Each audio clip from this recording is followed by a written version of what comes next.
Imagine being at a water park, a place where joy and laughter should flow freely, a place of laughter and splashes. You are speaking your mother tongue, a language that carries centuries of stories and songs. When suddenly someone interrupts you and says, "What the fuck are you speaking? Is it Jamaica?" I watched as the middle-aged Caucasian man's face contorted with disgust and a domineering audacity as he interrupted my conversation in Yoruba at the water park in Philadelphia, Mississippi. In that moment, I watched as a stranger's face became a map of prejudice, and my identity became an anomaly. My Yoruba language, a taste of home, was no longer a song to this man's ear. It became a threat, and it looked like my existence was a threat to him. Imagine a world where everyone sounded the same. Flat, monochrome, without texture. It would be like painting a masterpiece with one dull color. In that kind of world, there wouldn't be the rich melodic richness of accent painting the canvas of human expression. Yet, we are somehow moving towards this monotony, where some accents are treated like symphonies, and others are called sensory overload, like someone recently pointed out on social media. I'm a Nigerian scholar in Mississippi. I come from a country with over 520 languages, where English is the official language as a result of colonial legacy by the British. Now, back home, we have our own complicated relationship with accents, where some children who come back from abroad with British or American accents are treated like sophisticated or more intelligent. Now, a research shows that accents and languages in standard French and Creole shows a complicated social and a dynamic power play, where some accents are treated as proper and others are treated as foreign. But who decides what's proper and foreign? And what does this relationship tell us about power, prejudice, and the society and privilege? This hierarchy of accents followed me to the University of Mississippi. She needs to speak in American accent. Her voice gives me migraine. Some student wrote in my TA evaluation. The irony, the same student had said that I needed to speak louder. But here I was realizing that the problem was not volume, but it was that I didn't sound like them. Here was I, from a country whose official language is English, being told that my English was not English enough. Encounters like these are why I believe that celebrating accents and languages does not pose a threat to anyone's identity. Rather, it opens up a world to cultural appreciation and deeper understanding, even to some of the food we eat. According to a research by Alan Moyer, it shows that accent enables linguistic profiling, where some qualified personnel are denied for the job that they're qualified for because of how they sound.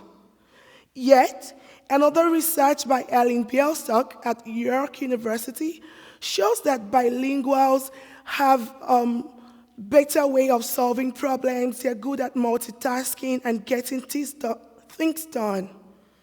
Yet, we have turned this cognitive ability into a perceived deficit, where some accents are deemed proper and some are deemed fake, and some accents are seen as a measure of anyone's intelligence.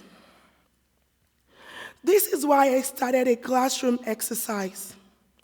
On the first day of the semester, I write Ajangbadi on the board. Ajangbadi is a name of a vibrant community in Lagos.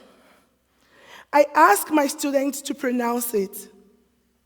They stumble, they laugh, they try again. But in that moment, I tell them, just because you cannot pronounce this word does not mean that you're unintelligent.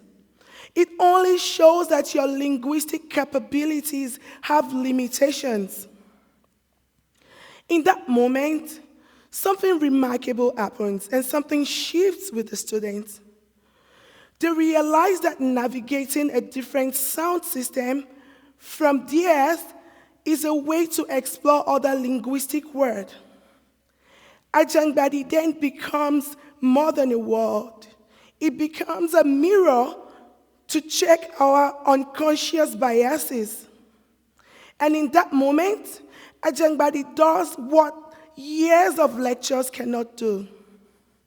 It challenges linguistic biases, and it lets students see in real time that accents and languages is not just about perfection, but that it's about connection. Look at Wole Soyinka, the Nobel laureate, who is also a Nigerian. He writes in English, but he bends the English language to carry the weight of the Yoruba philosophy, so that when he writes phrases like, even a tear-veiled eye preserves its function of sight, he is not just creating poetry. It's about preserving worldviews. And he uses the English language to show that language is not just about mere communication, but it can also be used to preserve worldviews. And he's also creating a linguistic fusion. This kind of fusion can be seen in our everyday lives. Consider the Mexican, Korean cuisine, or the Indian Chinese cuisine, and how they create a form of cultural and cuisine creativity. Now, consider gumbo, that quintessential southern dish, with the name coming from West Africa, kigumbo, the fili powder coming from Choctaw, India, the roux from French. Every bowl of gumbo tells a story of cultural collision and the making of American South. Here's what's remarkable.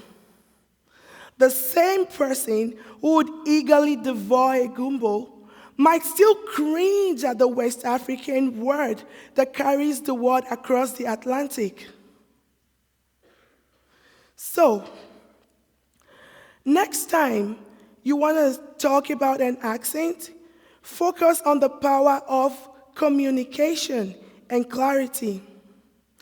In recent times, we are seeing how the celebration of linguistic diversity, with Korean drama taking the global stage, Nollywood showcasing the Nigerian culture, Bollywood capturing its audience's attention, social media banter such as, "Wisdom is chasing you, but you are running faster," showcases the poetic genius of the Nigerian people. Now, this tells us that language can be used for cultural appreciation. But accents do tell more than stories. They are stories evolving with the environments that we immerse ourselves in. For instance, Lupita Nyong'o once said that she felt like she was losing herself when she lost a Kenyan accent. Yet, we have people like Chimamanda Adichie and Sofia Vergara who use their accent daily and authentically, showcasing that global impact and accents can coexist, and that accents are not obstacles and should not be a measure of anyone's intelligence. So, the next time you hear me speak in my Nigerian accent, or you hear an American accent slip into my Nigerian accent, it's not because I have suddenly become fake or proper. It's because I am a product of my environment. And our environment changes us and tells the story of our journey. So here's my invitation to you. The next time you hear an unfamiliar accent, treat it like a dish on a friend's dinner table. Lean in with curiosity. Dip your fingers. Ask questions. Savor every note and texture of their voice. Because every accent is a recipe passed down through generations. Every unusual pronunciation is an ingredient that adds depth to our collective human expression and experiences. Because in the end, accents do not diminish our humanity, they refine it. So, next time you hear an unfamiliar accent, are you brave enough to listen? Thank you.